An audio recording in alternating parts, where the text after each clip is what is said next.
Hello, beloveds. So my YouTube channel has been going through a complete rebranding phase, and I'm really excited about the content that I'm going to be posting because it's going to be authentic and it's going to be raw, just like this video is about to be. I'm literally on lunch break and I'm in my car, and I just literally started thinking about some of the things that God has been showing me in the season. And honestly, I just want to share it with anybody that it could potentially help, because one of these lessons that I had to learn this season of my life has really been, I feel like, one of the most pivotal lessons that I may ever learn in my life, or that I've ever learned in my life so far. I'm sure I'm going to learn other really big lessons too. But this is this is a video where I really want to talk about who you're surrounding yourself with. One of the biggest things that I had to realize is that I'm a giver. I'm very generous. I'm a loving person. And I'm really pure in a lot of different ways. Like, I don't think that I'm super pure in every single way, but for the most part, I have just the intention to help people and to make other people feel great. And my intentions are very rarely ill. And so, unfortunately, I have been surrounded by a lot of people who are the opposite of me. They either are unhealed, they are traumatic people, or in other words, toxic people because of their trauma. They're people that can only take. They don't have the ability to give. And when they have the ability to give, all they want to do is absorb it for themselves. They're not generous. And I just recently had to do a whole sweep and be like, okay, I am running into a trend of being someone that is very generous and kind and wanting to give and help other people elevate, yet not being surrounded by people that want to do the same for me.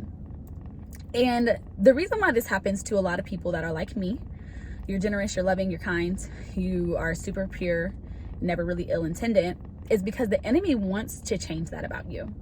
He doesn't want you to be a part of the rare people that are like that. And when I say rare people, I mean rare people. You're very rarely going to meet someone that is like that is pure, that just wants to love, that is super generous, just wants to be able to give to others and not necessarily have it reciprocated.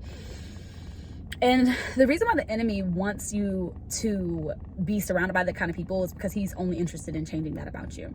He wants you to become cold. He wants you to be, withhold your love. He wants you to be untrusting, where you're just, you meet somebody and immediately just like, okay, well, what's your intentions? What do you want from me? And it's trauma induced, because we don't realize it as generous and loving people, because that's who we are. That's who we are at our core. But the more you're surrounded by people that are like that, you're going to be traumatized into becoming something different. And so one of the things that I feel like God revealed to me is like the enemy only wants you to change. That's his only intention, is to traumatize you to where you're no longer like that. Because when you're like that, you're like me. God telling that to me. And so I wanted to communicate that to you guys. I wanted to help anybody that is finding themselves just finding it hard to be giving and generous and loving, because all you get is people that just want to take.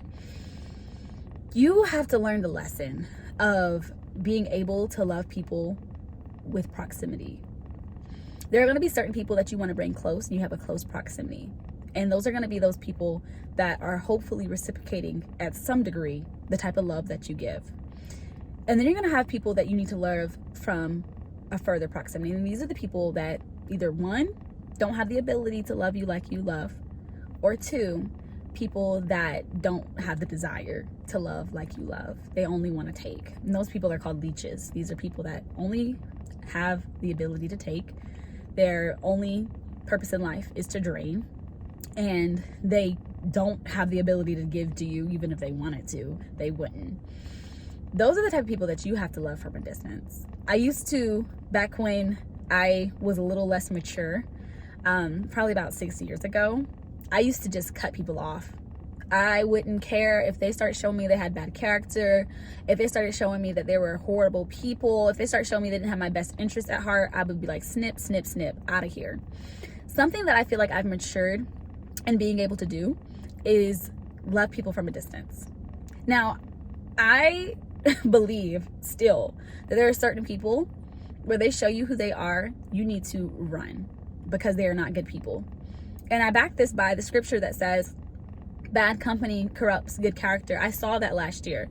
About 3 years ago, there were some values and character things that I wanted to change about myself because I didn't like them. and they didn't agree with a lot of the values and principles that I said that I had as a believer. And so I started working really hard to work out some of those character flaws.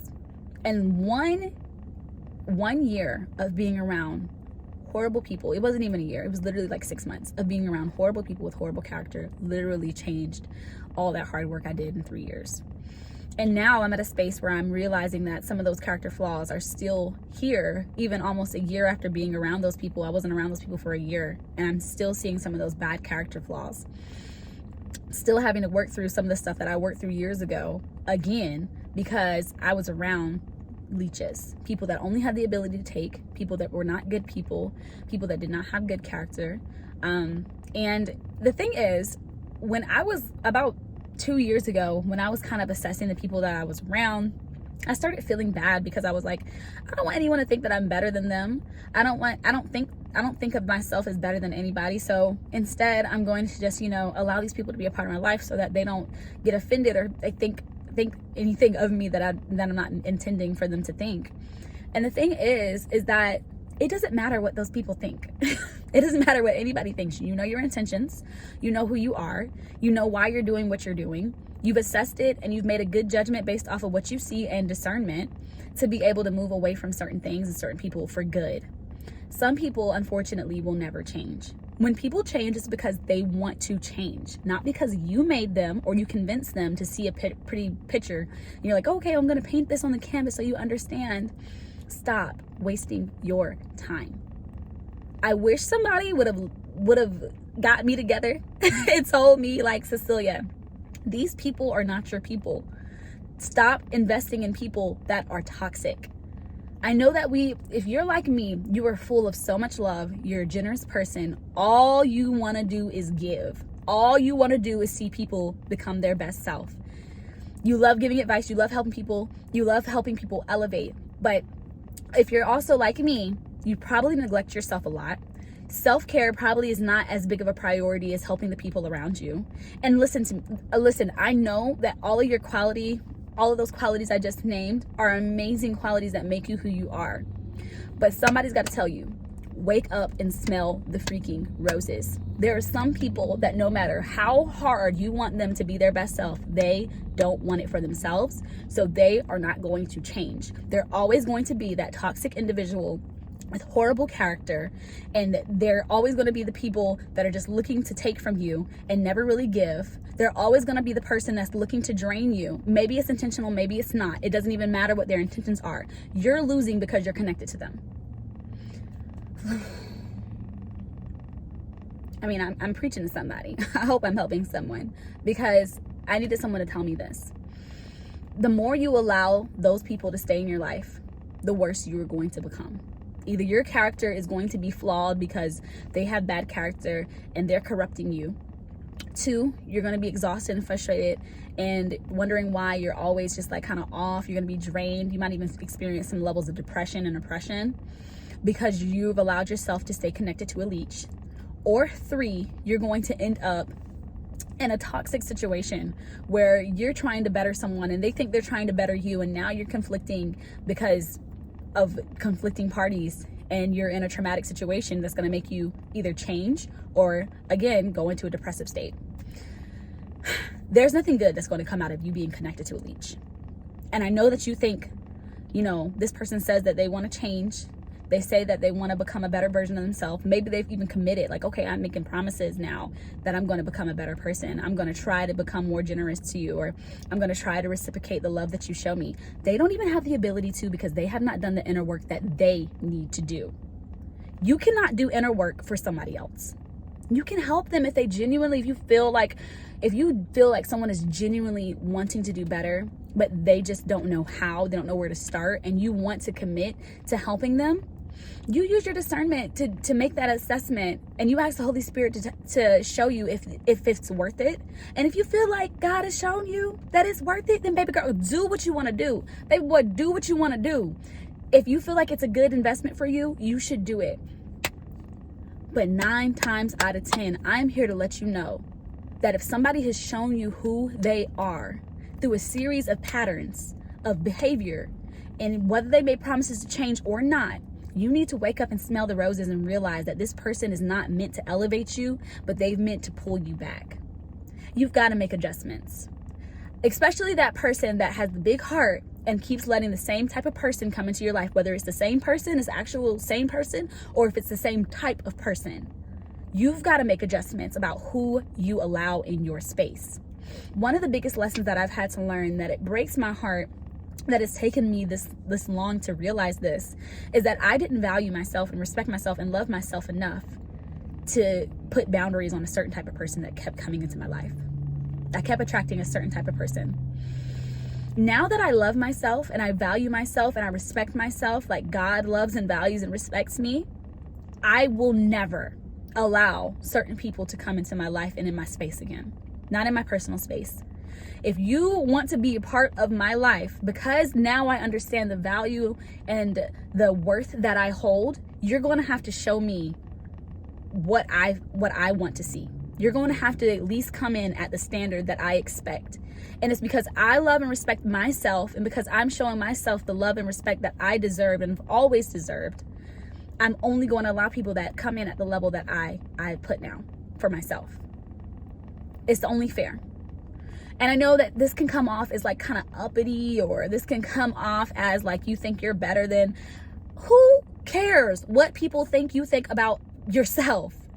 If you know what you bring to the table and you're bringing that consistently to yourself, it's time to elevate those standards so that people understand, unless you come in here, unless you come in at this level, you do not get access to me. Unless you are showing me this type of level of self-respect, if you're not showing me this level of respect, this level of love, this level of care towards me, because I know that's what I give, then you do not have access. You got to shut some doors in order for you to elevate. The reason why some of us are not elevating the way we should be elevating is because we're allowing a certain type of person to be attached to us, and they're holding us back. And God knows that if he allows you to elevate to the place that he's called you to, and you still have this leech attached to you, you're going to be elevating, yet not learning the principle of who you allow access to you, and it's going to ruin it. You're just going to find yourself going up and down and up and down and up and down, because you're not allowing the right people to have access to you, and you're allowing the wrong people to have access to you, and it's draining you, and it's delaying you, and it's keeping you from being able to be where God is really predestined for you to be. A lot of us should be a lot further, but because we're allowing certain people that are draining us, that are frustrating us, exhausting us into our life, we're being held back. It's lonely at the top, but God allows you to have certain people to support you that are actually interested in supporting you and that can reciprocate your love if you allow him to. If you allow him to elevate your mindset on what you deserve, you will receive what you deserve. But the longer you play with what you know is lower than what you deserve in your life because of what you reciprocate and give to people, the longer you're going to delay what you actually deserve coming in your life. So I had to swallow that pill lately. It's a huge pill to swallow. Some people think it's mixed with arrogance or pride. It doesn't matter what they think. You know that you're humble. You know that your intentions are pure. You know where this new elevated self of you is coming from. Then you assess based off of what you know, not what people think about you.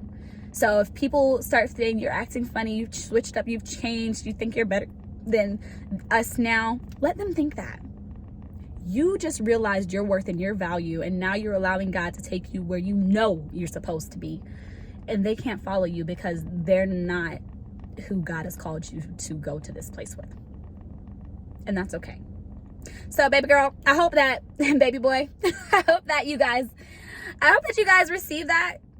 Like I said, it's a tough pill for me to swallow too, but it was one of the things that I know that was holding me back from being able to be where I'm supposed to be.